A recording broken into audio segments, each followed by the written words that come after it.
Jadi memang di RCTI Plus itu kita buat sedemikian rupa supaya bukan cuma audiens yang bisa menikmati atau mendapatkan benefit dari RCTI Plus, tapi juga advertiser. Bedanya antara media konvensional dengan media digital. Di RCTI Plus itu kita ada segmentasi audiensnya. Jadi bahkan iklan pun pada saat iklan di TV, di RCTI Plus itu bisa berbeda.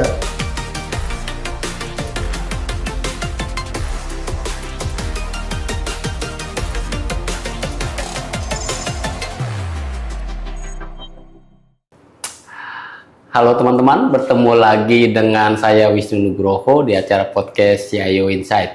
Seperti biasa, di podcast kali ini saya akan berbincang dengan salah satu IT leaders perusahaan Indonesia untuk menggali pandangan dan juga pengalaman mereka terkait teknologi. Semoga konten seperti itu dapat menginspirasi teman-teman dalam mendorong transformasi digital di organisasi teman-teman masing-masing.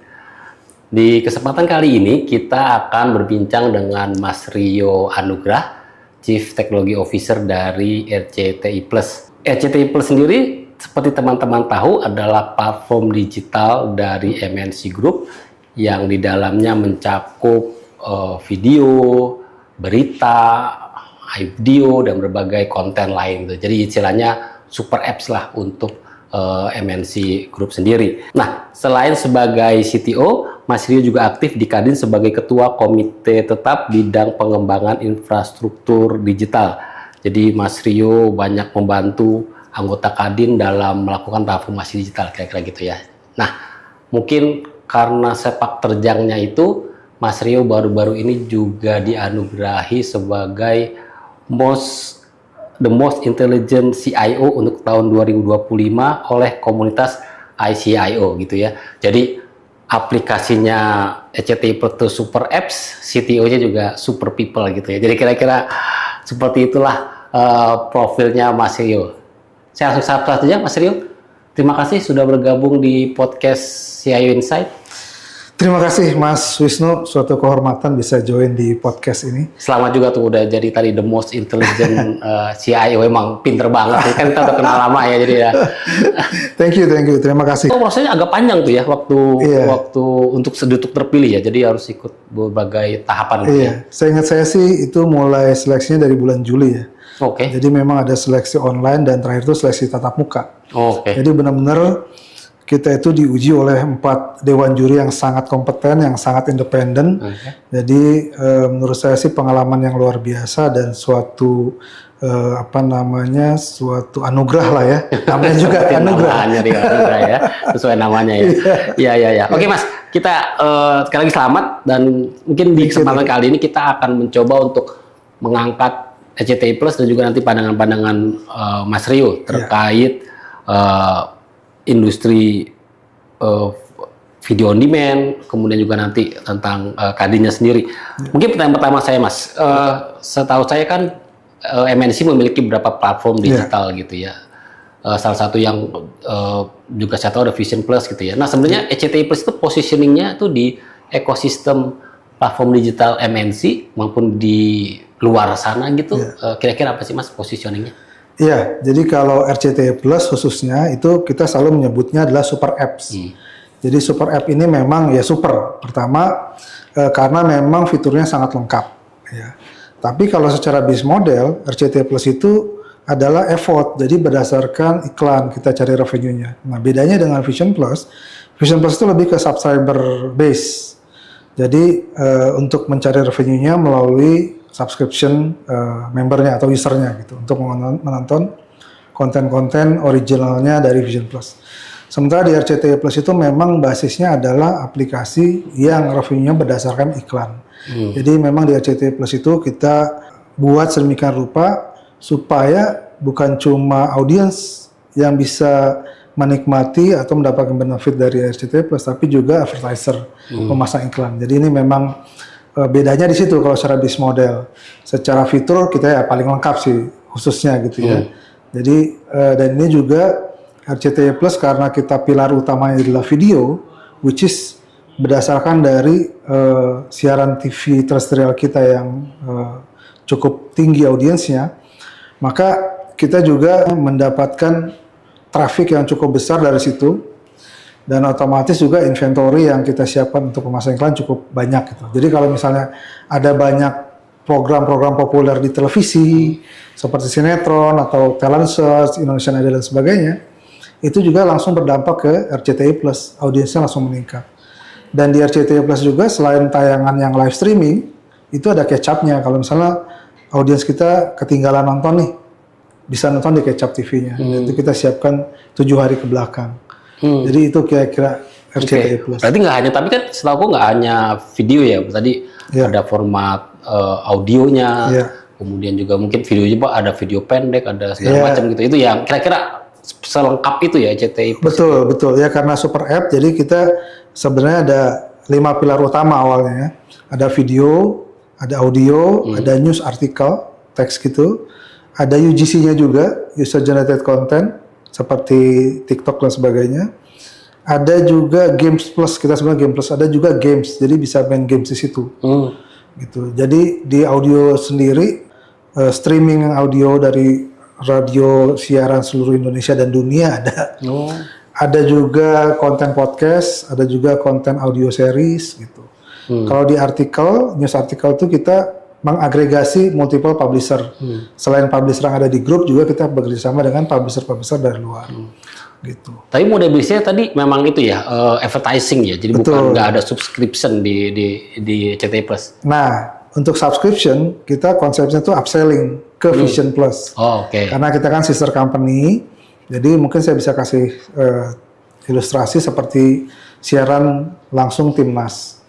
Nah, itu sebenarnya penonton bisa menyaksikan di RCTI Plus juga. Tapi upsell, berbayar kan. Nah, pada saat berbayar ini sebenarnya kita terintegrasi dengan Vision Plus. Tapi tetap nontonnya di RCTI-nya. Nontonnya di RCTI Plus.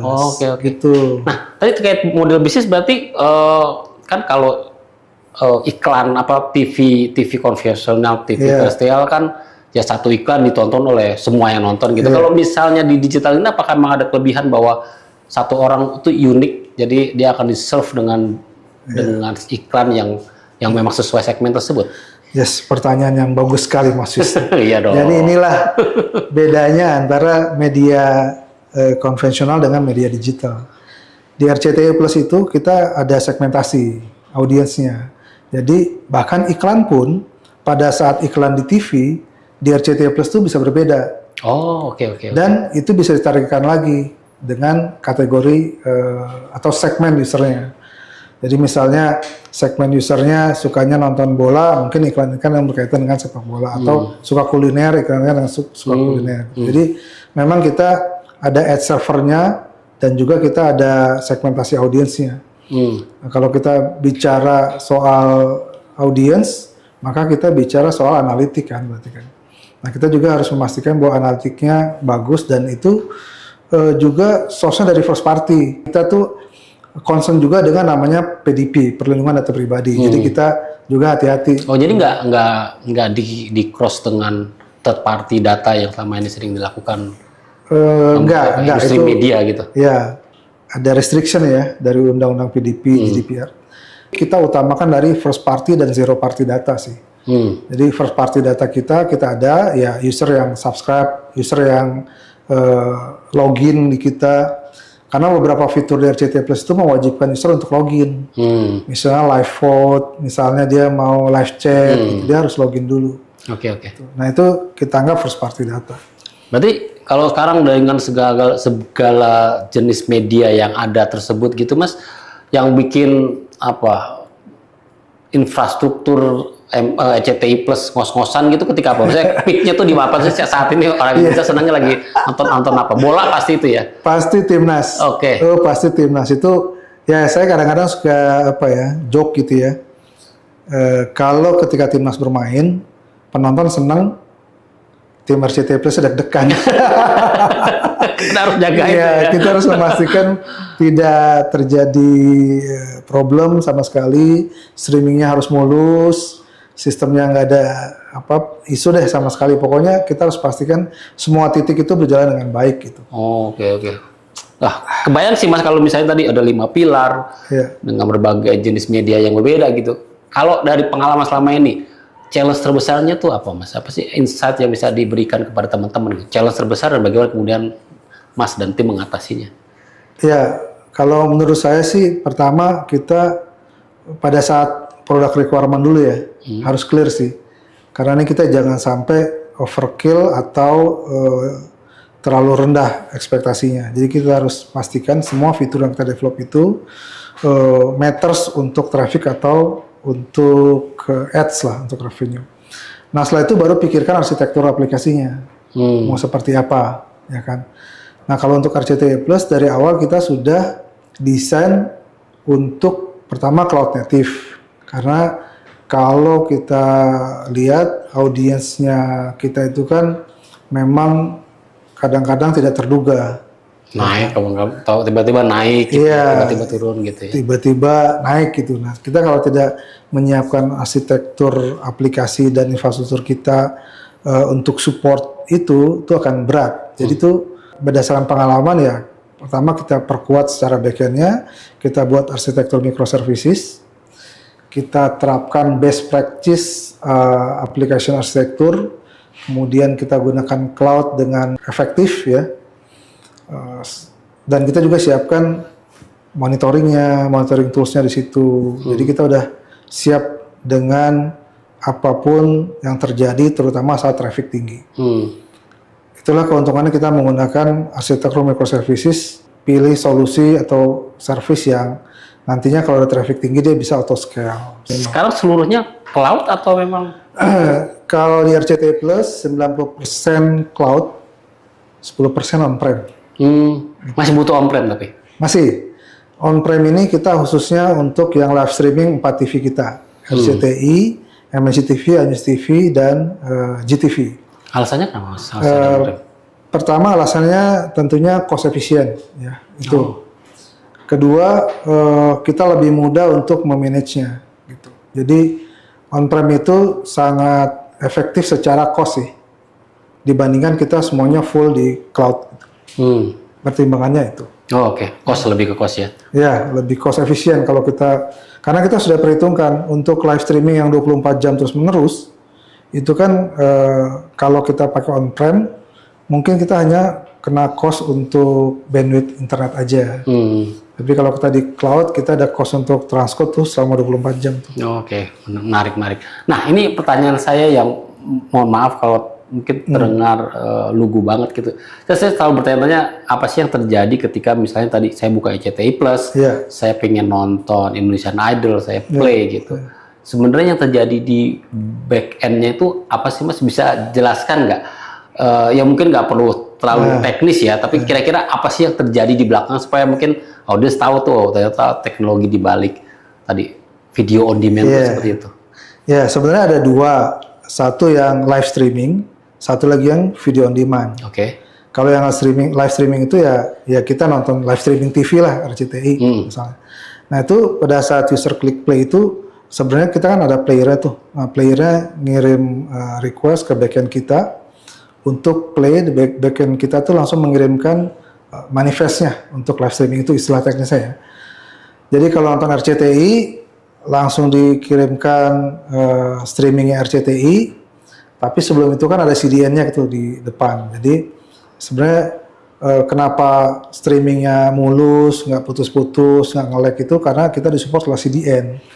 Gitu. Walaupun tadi audiensnya kan banyak kan di Indonesia. Sementara tadi cloud-nya kayak di Indonesia juga ya? Di Indonesia juga, ya. Itu tetap putus CDN tuh ya? Tetap butuh CDN. Oke. Oh ya udah. Oke. Tadi gimana masuk ke CDN? Iya. Terus kalau misalnya ini kita ada istilahnya tuh ABR atau adaptive bitrate. Kalau misalnya networknya user lagi kurang bagus, diberikan bitrate yang lebih kecil. Tapi dia tidak nge-lag, cuma agak kualitas videonya jadi menurun. Oke. Kalau misalnya internet bandwidth-nya bagus, si user akan dapat bitrate yang lebih tinggi, jadi lebih kinclong. Oke. Nah itu diatur oleh engine kita di back-end. Gitu. Oh berarti dia akan mengirimkan tadi resolusi yang lebih rendah. Jadi di back-end-nya itu mereka menyimpan berapa profil atau berapa? Betul. Jadi ada dua, ada yang live streaming itu just in time. Jadi pada saat streaming ya kan on the fly. Tapi kalau yang VOD pada saat kita transcode kita bisa pilih berapa mana profilnya. Iya. Tapi itu kan dinamis ya, maksudnya ketika misalnya saya lagi di MRT di underpass, berarti kan emang mungkin sinyal saya agak turun, detailnya akan diturunin. Betul. Tapi ketika saya udah keluar dari MRT lebih koneksi bagus, itu akan dinaikin secara otomatis. Otomatis. Oke. Itu istilahnya adaptive bitrate. Bitrate gitu ya. Menarik. Jadi itu keseluruhan itu berarti emang teknologinya udah ada di luar sana, atau Mas dan tim waktu itu meracik gitu, mau pertemu ada yang CDA-nya pakai ini segala macam gitu. Iya, teknologi adaptive bitrate sih udah ada. Kalau CDN-nya ya kita memang mendesain RCTI Plus itu supaya fleksibel. Jadi kita sebutnya bisa pakai multiple CDN. Misalnya yang live streamingnya RCTI kita CDN-nya A, yang GTV kita CDN-nya B. Oh, beda-beda. Ya, bisa kita atur. Bisa sama semua. Jadi itu mengurangi dependensi ke salah satu CDN provider. Begitu. Bahkan kita bisa set juga by platform. Kalau misalnya yang Android CDN-nya pakai ini. Kalau yang iOS CDN-nya pakai ini. Gitu. Nah, kalau di sisi cloud-nya sendiri itu ada teknologi khusus nggak yang dimanfaatkan gitu? Kita juga kan menggunakan multiple cloud. Jadi sebenarnya apa yang kita gunakan tuh yang common sih. Misalnya seperti live streaming. Itu mereka juga punya masing-masing provider itu ada. Ya namanya beda-beda lah. Yang satu Media Live, yang satu Apsara Live. Gitu. Untuk VOD pun sama. Ada yang satu Media VOD, yang satu VOD gitu. CDN pun sama. Jadi ini common sih service yang kita pakai di cloud. Terus ya untuk servernya kita pakai VM-nya atau ECS-nya misalnya di cloud, itu common. Sama saya. Nggak ada yang aneh-aneh ya. Nggak ada yang aneh-aneh. Oke, nah sekarang kan cara menonton dengan video on demand itu kan suatu yang sangat jamak sekarang ya. Saya termasuk orang yang tidak punya lagi antena TV itu, karena sekarang TV saya langsung terhubung dengan internet karena saya juga itu. Nah, di tengah perubahan gaya hidup konsumen tersebut gitu, sebenarnya apa tantangan besar gitu dalam menghadapi demand penonton yang makin kritis gitu kali ya? Ya betul. Kayaknya nge-lag dikit aja tuh, kalau anak saya tuh nge-lag dikit aja langsung apaan sih gitu. Betul. Nah itu salah satu perbedaan lah media terestrial yang satu arah dengan digital yang dua arah sekarang. Jadi kita kan juga ada fitur namanya live chat. Jadi itu netizen kan bisa komen apapun. Nge-lag lah misalnya, kontennya banyak iklan lah dan sebagainya. Mereka bisa komplain di situ. Tapi bagi kita itu suatu feedback yang bagus sih. Jadi kita bisa dapat langsung masukan dari user kita, apa yang mesti diimprove dari platform kita, gitu. Jadi ya memang. Jadi kalau netizen marah-marah gitu bukanlah sesuatu yang buruk sebenarnya lah ya. Ya biasalah. Ya memang ada beberapa masukan yang menurut kita ya memang bagus. Jadi kita perlu improve memang baik di sisi fitur maupun di sisi performance gitu. Keluhan terbesar rata-rata orang Indonesia itu apa Mas? Performance atau tadi banyakan iklan atau? Ada yang soal iklan, banyak iklannya. Ada yang ya macam-macam deh. Kalau kita lihat di live chat itu ya lucu-lucu sih komen netizen. Oke. Nah, sekarang aku pengen geser ke biasa lagi. Saya sering bahas teknologi AI kan lagi hype. Nah, kalau di RCTI Plus ada nggak implementasi AI atau generatif AI yang sekarang kan lagi banyak disebut-sebut gitu?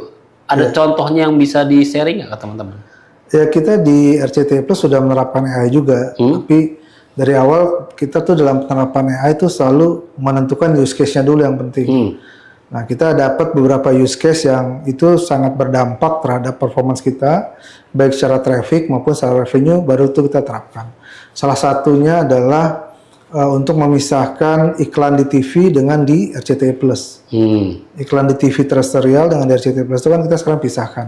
Nah sebenarnya trigger yang bisa mendeteksi, oh ini waktunya iklan di TV, dan kita ganti iklan di RCTI Plus itu menggunakan AI. Itu satu. Oh, jadi ketika aku streaming RCTI kemudian ada iklan itu benar iklan yang berbeda ya kalau kita Iklan yang berbeda. Oke. Ada lagi? Ada lagi nggak ya? Ada lagi ya yang kita gunakan untuk recommendation engine. Kita juga pakai AI untuk recommendation engine. Kita ada fitur namanya UGC kan. Kayak ya TikTok lah gitu, ada short content. Nah itu kita juga pakai AI. Kalau generatif AI? Nah ini kita sedang membuat mikrodrama kan. Mikrodrama itu formatnya kan vertikal. Mikrodrama itu sekarang lagi hype banget tuh. Orang kan suka nonton ya kayak drama dracin ya kan.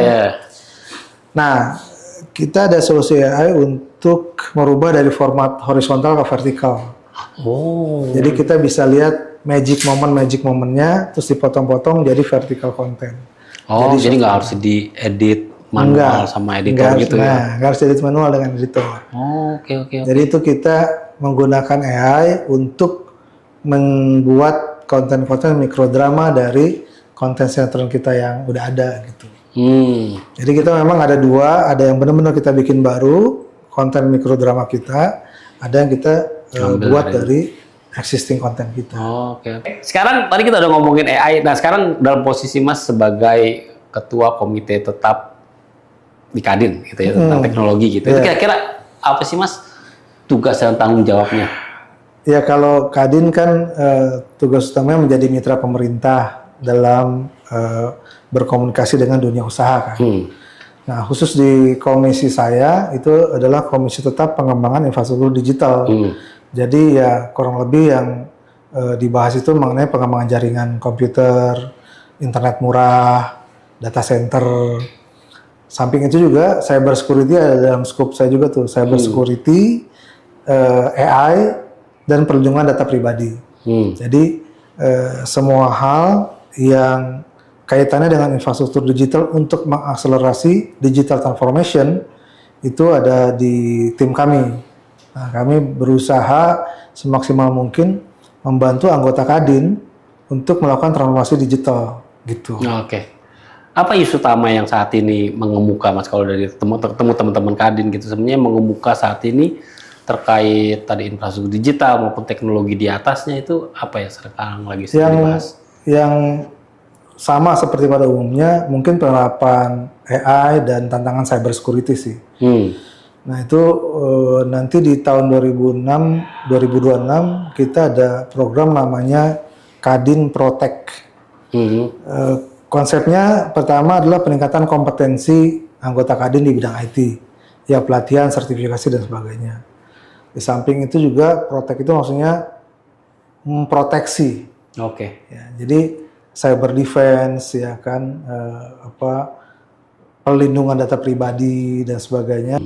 Kita berikan guidance bagaimana cara penerapan PDP, perlindungan data pribadi. Kita kasih guidance bagaimana melakukan implementasi AI di perusahaan. Kurang lebih seperti itu.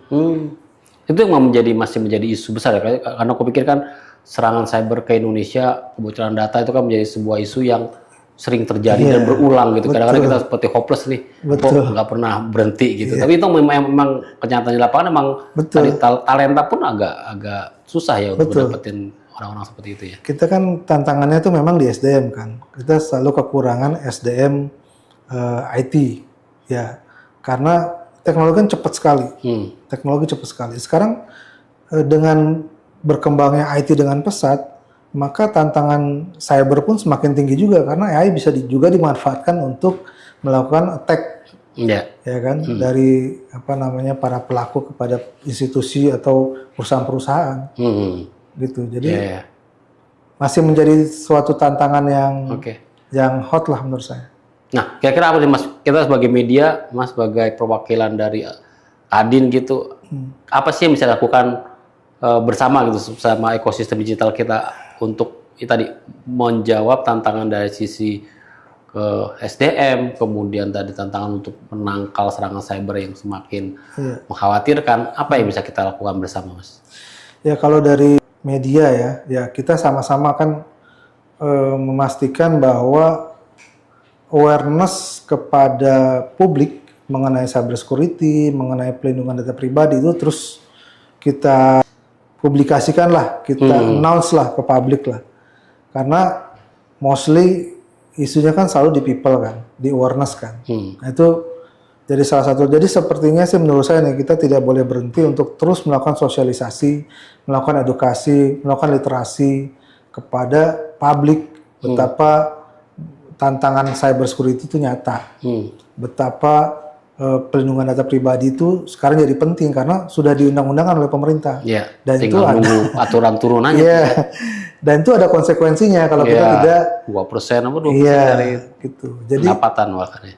menurut saya hal ini tetap harus kita selalu gaungkan, kita selalu berikan awareness, edukasi dan literasi kepada publik.